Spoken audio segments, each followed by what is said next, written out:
Rail লাইনের ওই বস্তিতে জন্মেছিল একটি ছেলে।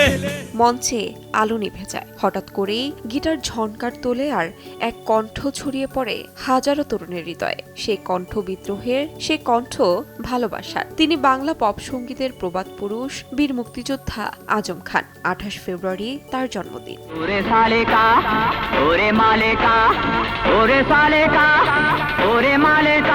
বাংলাদেশের সঙ্গীত ইতিহাসে আজম খান কেবল একটি নাম নয়, তিনি এক বিপ্লবের সূচনা। দেশীয় গানের ভুবনে পাশ্চাত্য পপের ছন্দ, বৈদ্যুতিক গিটারের মূর্ছনা আর সহজ সরল কথার মেলবন্ধন ঘটিয়ে তিনি তৈরি করেছিলেন এক নতুন ধারা, যা পরবর্তীতে তরুণ সমাজকে দিয়েছিল নতুন পরিচয়।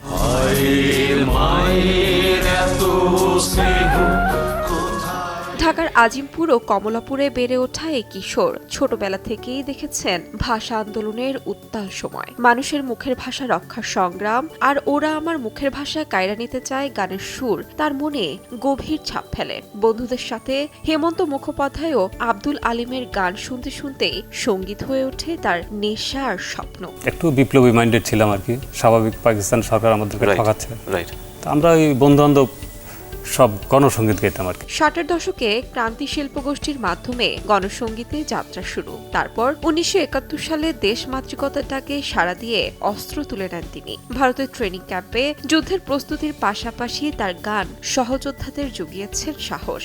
রাইফেল হাতে যেমন লড়েছেন, তেমনি কণ্ঠ দিয়েও উজ্জীবিত করেছেন মুক্তির স্বপ্ন।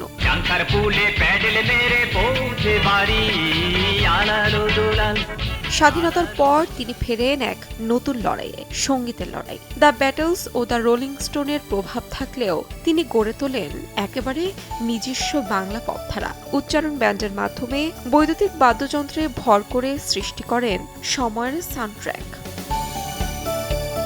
রেল লাইনের ওই বস্তিতে, আলালো দুলাল, সালেকা মালেকা, এই গানগুলো আজও রয়ে গেছে প্রজন্ম থেকে প্রজন্মে। অত্যন্ত সাদামাটা জীবনযাপন করা এই পপ সম্রাট 2011 সালের 5 জুন ক্যান্সারের কাছে হার মানে। জন্মদিনে ভক্তরা তাকে স্মরণ করছেন গভীর শ্রদ্ধা আর ভালোবাসায়। তাহমিনা তন্নি, সময় সংবাদ।